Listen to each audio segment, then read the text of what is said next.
I'm Joan from Joan's Designs and Creations. Hi everybody and welcome to my page. Today we're going to make a duck cake. So I pulled out my styrofoam cake. It's a 6-inch round.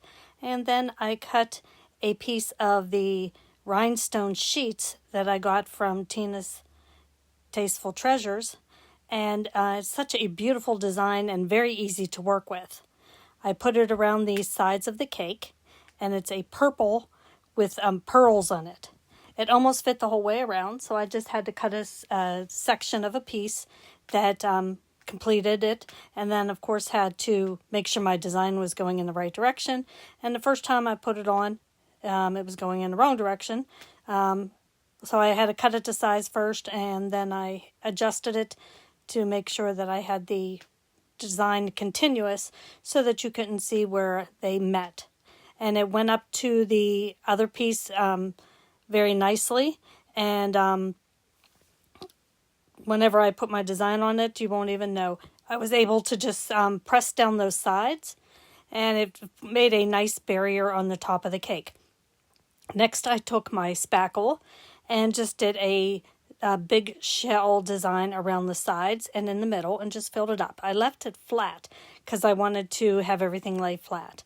And that pink design just really is beautiful. The picture doesn't do it justice. Next, I took my little bathtub that I got from Crafting with Mrs. P, and I put some white in there first, and just to fill it up because I have a little rubber ducky that I'm going to put in there. And then I had to put some more clay on there because it was getting lost in the bottom of it. So I took a piece of blue clay next and then added on the top so that it would look like water. After I put some tacky glue on there, you'll see, and I got that blue from Marie at Great Creations Faux Cupcake. I do like to use her clay. There's a couple that I like to use, but Marie has one of the best clays around also. So I just shape it so that it fits into my bathtub so that you can see it look like water on the top. Smooth it out some. And I didn't work it enough to make it smooth, so then I used my rolling pin on it.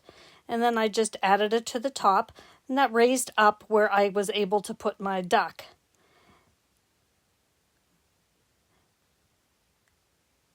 Just use a little bit of tacky glue around the sides of it and in the middle so that I could put on my bubbles that I got.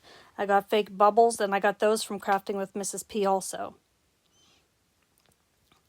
They were cute. They just add a great touch to that bathtub.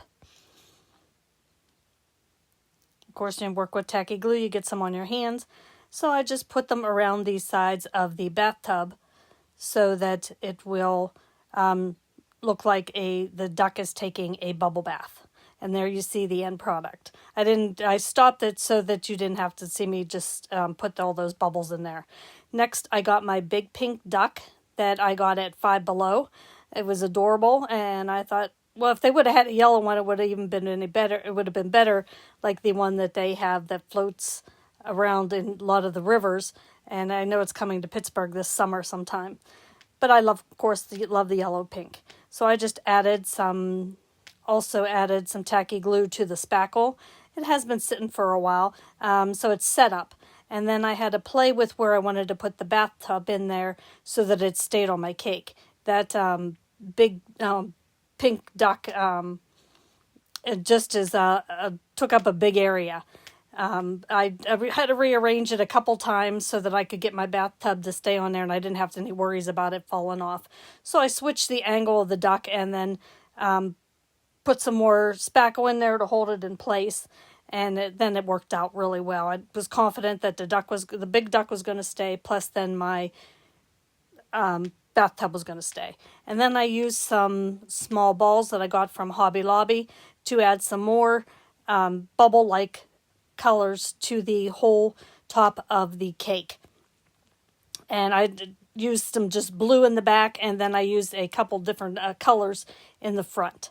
And you can see I'm still playing with that a little bit. Then I used some of the flat back rhinestones, and I think I got those from Nicole from Nicole's Great Creations. And it just brought those colors together, the blue, the pink, and then there's a little bit of a purple in there. Just put those on here and there. I like to use my tweezers because then I can control where they go.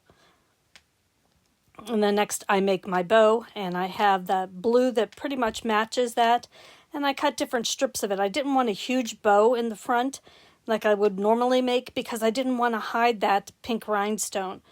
It is really pretty, and I think it comes together very nicely. So I just cut some pink strips and the blue strips of ribbon, and then I tie it with a piece of cording.